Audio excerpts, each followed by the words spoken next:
Você sabia que, segundo um estudo, a maneira que você enxerga o seu trabalho, existem 3 maneiras, pode afetar o teu desempenho e a tua vontade de continuar trabalhando, performando e fazer aquele negócio dar resultado e ter sucesso ali, né? Sabia disso? Pois então, quero te explicar quais são essas 3 maneiras de ver o trabalho e como que isso pode impactar na sua performance depois da vinheta. Bom, acabei de ler um livro chamado O Jeito Harvard de Ser Feliz, e em um desses capítulos ali que ele fala de atitude mental, ele explica que tem uma pesquisadora chamada Amy, que ela pesquisa como a mentalidade afeta o desempenho das pessoas. E ela descobriu que existem basicamente 3 maneiras de você ver o seu trabalho. Você pode ver o seu trabalho como um emprego, como uma carreira ou como uma missão.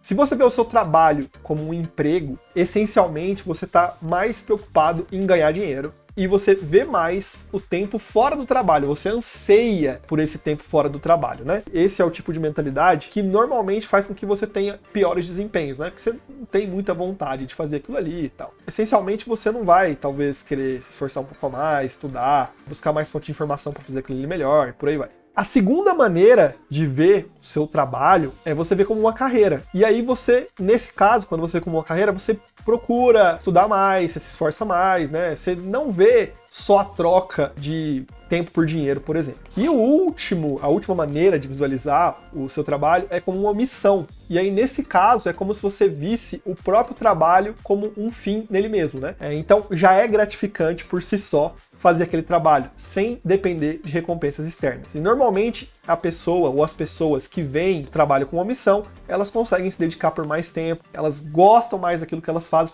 com mais prazer e, consequentemente, elas obtêm mais sucesso do que aquelas que veem como emprego ou como carreira. Aí você vai falar pra mim, tá, André, e daí? Né? E se eu não vejo como missão? Tá tudo bem, sem problema. Eles descobriram também que essa coisa de ver como missão, carreira ou emprego pode depender de 2 coisas. Pode depender do trabalho em si, né? Então eles perceberam que, por exemplo, médicos e faxineiros, talvez médico seja mais associado a faz uma missão, tá curando a vida das pessoas, tal, né? Tanto médicos quanto faxineiros poderiam ver, por exemplo, seu trabalho como uma missão, né? Então o faxineiro poderia olhar ali que ele estava ajudando, por exemplo, o ambiente, né? Ele conseguia deixar ali as ruas mais limpas, ajudar o ambiente, evitar a poluição, evitar que o lixo caísse, por exemplo, dentro de uma calha, entupisse, né? Esse tipo de coisa. Então a pessoa pode também enxergar o trabalho como uma missão. Então, acho que o legal aqui é que não depende, né, necessariamente do trabalho e não depende necessariamente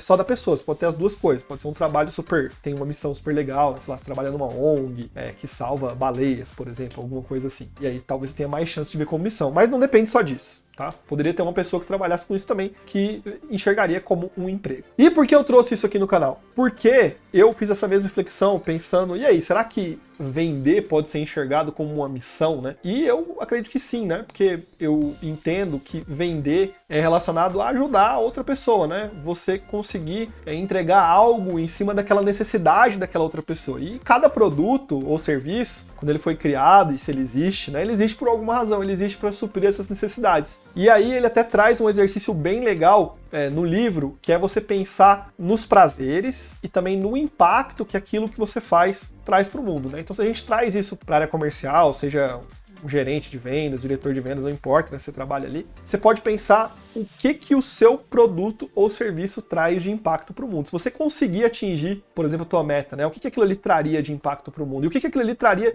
talvez, de fonte de prazer, né, para você mesmo, né? Uma das melhores gestoras com quem eu trabalhei, né, ela ajudava cada pessoa da área comercial dela a dar uma meta, dar um sentido para a meta. Então tinha gente lá que tinha meta porque queria ter uma geladeira, né, na casa, queria comprar uma geladeira para casa nova. Tinha gente que tava ali para cursar um curso de psicologia, porque era o que a pessoa queria. Então cada pessoa conseguia imprimir o sentido que ela via ali naquele atingimento de meta. E isso também tem outra conexão que eu vi, né, que é com outro livro que eu gosto muito, que chama Comunicação Não Violenta, que ele explica que quando a gente utiliza o verbo dever, né, ou ter, né, eu tenho que fazer, ou eu devo fazer, a gente tá tirando um pouco a nossa responsabilidade sobre aquilo, né? Então é como se a gente simplesmente fizesse porque tem que fazer e que não tem escolha. E não ter escolha não é uma coisa muito agradável, né? A gente começa a performar pior quando a gente acha que a gente não tem escolha, né? Pô, sou obrigado a fazer tal coisa, né? Ninguém gosta de ser obrigado a fazer alguma coisa. Então ele pede para você transformar esse eu devo ou eu tenho, né?